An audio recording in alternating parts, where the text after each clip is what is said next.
لیکن ان کو یہ سلطنت ملی تھی ایرانیوں کے توسط سے، اس لیے ان کے ہاں سارا غلبہ جتنا بھی تھا وہ ایرانیوں کا تھا۔ معاف رکھیے، یہ ذہن میں نہ آ جائے کہ میں آج کے ایران کی بات کر رہا ہوں، وہ بات دوسری ہے، اس دور کی میں بات کر رہا ہوں۔ چنانچہ ان کے ہاں ذہنی، فکری، ثقافتی، علمی، مذہبی ہر شعبے پہ ایرانی ذہنیت جو تھی وہ غالب آئی ہوئی تھی۔ کبھی آپ نے اس پہ بھی غور کیا کہ شیعہ حضرات کے نہیں، خود سنیوں کی حدیث کے 6 مجموعے جنہیں صحیح ترین کہا جاتا ہے، ان 6 کے 6 کے مجموعوں کے مؤلف ایرانی تھے، یعنی عربی بھی ان میں ایک نہیں۔ اندازہ لگائیے کہ ان کے اثرات کتنے غالب تھے۔ سب سے پہلی تاریخ جس نے لکھی ہے اسلام کی مبسوط اور جو اصل و بنیاد چلی آ رہی ہے اس وقت سے آج تک، وہ بھی ایرانی تھا۔ اور سب سے پہلی تفسیر آپ کے ہاں جو لکھی گئی 30 جلدوں میں، وہ بھی ایرانی تھا۔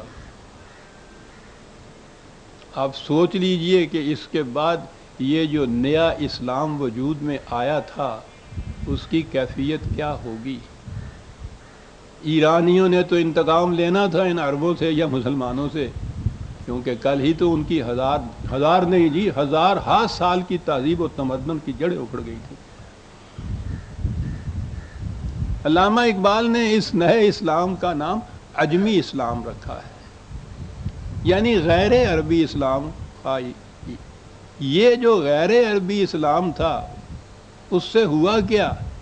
ایک مختصر سے شعر میں انہوں نے واضح کیا کہ اس سے تمدن، تصوف، شریعت، کلام، بتان عجم کے پجاری تمام۔ کیا بات ہے، کیا کچھ کہہ جاتا ہے یہ شخص۔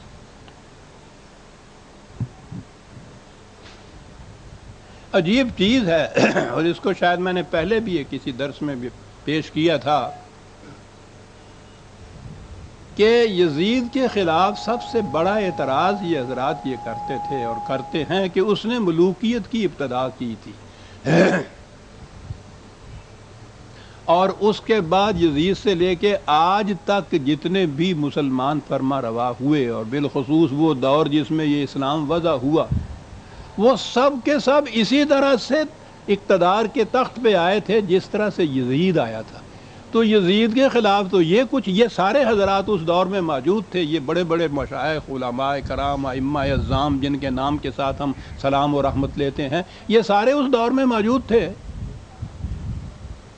انہی کے ہاں سے یزید کے خلاف تو یہ فتوے صادر ہوتے تھے، اور وہ ان بادشاہوں کے حق میں ممبروں پہ کھڑے ہو کے دعائیں مانگا کرتے تھے، ان کی سلطنت کے استحکام، ان کی قوت اور اقتدار کے مضبوط ہونے کے لیے۔ اس قسم کا تضاد بھی آپ کو کہیں نظر آتا ہے؟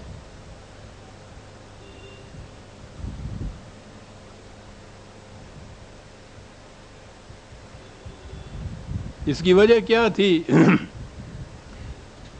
اقبال ہی کے الفاظ میں بات پھر کروں گا، بڑی جامعہ وہ بات کہہ جاتا ہے جو مجھے کئی پیروں میں یا فکروں میں کیا نہیں پڑتی ہے۔ وہ ایک شعر میں کہتا ہے، وہ کہتا ہے کہ سینہ افلاک سے اٹھتی ہے آہ سوزناک، مرد حق ہوتا ہے جب مرعوب سلطان و امیر۔ وہ تو ہوئے ہی تھے لیکن ہمارے گلے میں یہ اسلام ڈال گیا۔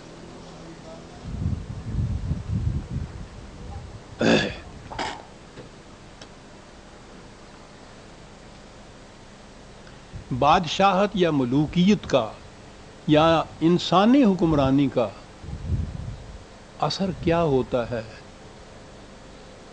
اس کے لیے ہمارے ہاں کی فقہ اور تاریخ کی کتابیں بھری پڑی ہیں۔ حنفی فقہ کی بڑی مستند کتاب ہے ہدایہ، اس میں یہ ایک فتویٰ ہے فقہ کا کہ سربراہ مملکت قتل کے سوا جو جرم بھی کرے تو اس کی کوئی سزا نہیں۔ تو یہاں تو غنیمت تھا کہ انہوں نے قتل کو تو مستثنا قرار دیا، لیکن آگے بڑھے تو حنفیوں ائمہ میں سے ہی ابو بکر جساس بہت نامور ایک فقیہ کہہ دیجئے، مورخ کہہ دیجئے، مفسر کہہ دیجئے، سب کچھ تھے. انہوں نے اپنی تفسیر میں لکھا ہے کہ محدثین کے ایک گروہ کا عقیدہ تھا کہ بادشاہ وقت سے ظلم و جور اور بے گناہوں کے قتل وغیرہ جرائم کا ارتکاب ہو تو اس کے خلاف آواز بلند کرنا بھی شرعاً جائز نہیں. سوچ سکتے ہیں کہ کیسا اسلام پھر یہاں بن رہا ہوگا. اور ایک مورخ ہمارے ہاں ہیں یافعی، انہوں نے اپنی تاریخ میں یزید بن عبد الملک کے زمانے کا یہ واقعہ لکھا ہے کہ 40 شیوخ نے آ کر اس امر کی گواہی دی کہ سلاطین قیامت کے دن بھی بغیر حساب کے بخشے جائیں گے. یہ زندگی تو ایک کچھ تعجب انگیز سی باتیں آپ کو نظر آئیں گی، لیکن ملوکیت یہ کیا کرتی ہے. اور پھر اس کے لیے قرآن اور احادیث کی تعویلیں ان کے سامنے تھیں. اس قسم کی تعویلیں اور باتیں ہوا کرتی تھیں کہ جس میں سے یہ چیزیں جتنی بھی تھیں وہ اپنے نظام کے طور پر یا عوام کو مطمئن کرنے کے لیے وہ یہ ثابت کر دیتے تھے یہ عقائد جو میں نے ابھی عرض کیے ہیں. اور اس طرح سے رفتہ رفتہ اقبال ہی کے الفاظ میں کہ تھا جو ناخوب بتدریج وہی خوب ہوا کہ غلامی میں بدل جاتا ہے قوموں کا ضمیر. یہ ضمیر کے بدلنے کی بات ہی ہے نا، کہ آج جب کہ دنیا نے سیکولرزم کی روح سے بھی شخصی حکومتوں کو اپنے ہاں سے مٹا دیا ہوا ہے، بہرحال اس کی جگہ جمہوریت لے آئے جو واقع اسلام کی جمہوریت تو نہیں، لیکن شخصی حکومتوں تو انہوں نے بھی مٹا دیا. یہ اگر دنیا میں موجود ہیں بیشتر تو مسلمانوں کے ہی مملکتوں کے اندر ہیں.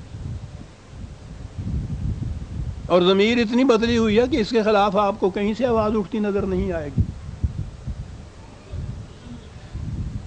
یہ بات تو ہماری ماضی قریب کی تاریخ میں بھی یہ بات آتی تھی، اور میں تو عرض کر رہا ہوں کہ میں تو اس 60-70 سالہ تاریخ کا عینی شاہد ہوں، ان کے اندر سے گزرا ہوا ہوں، ان مراحل میں سے. خلافت موومنٹ جسے آپ کہتے ہیں سن رکھا ہوگا آپ نے.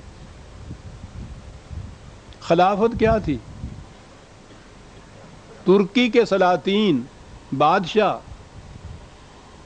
موروثی مملکت ان کے ہاں چلی آ رہی تھی، شخصی موروثی حکومت.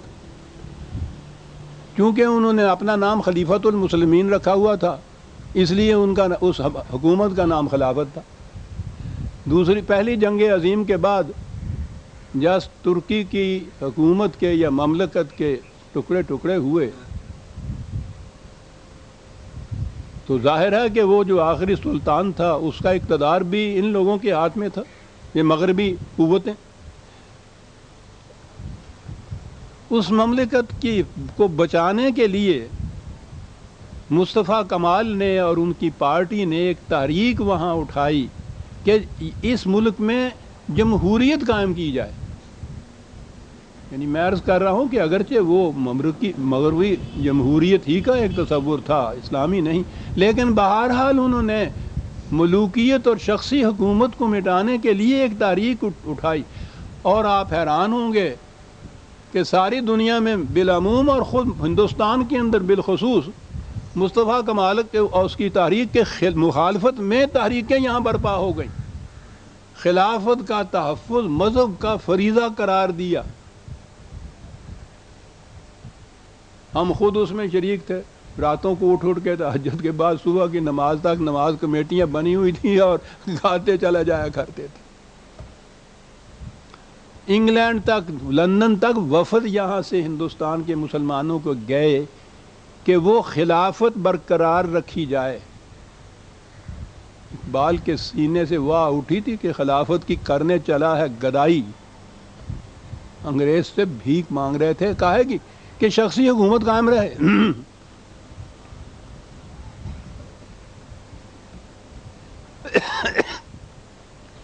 یہ تھا وہ اسلام جو ہمارے ہاں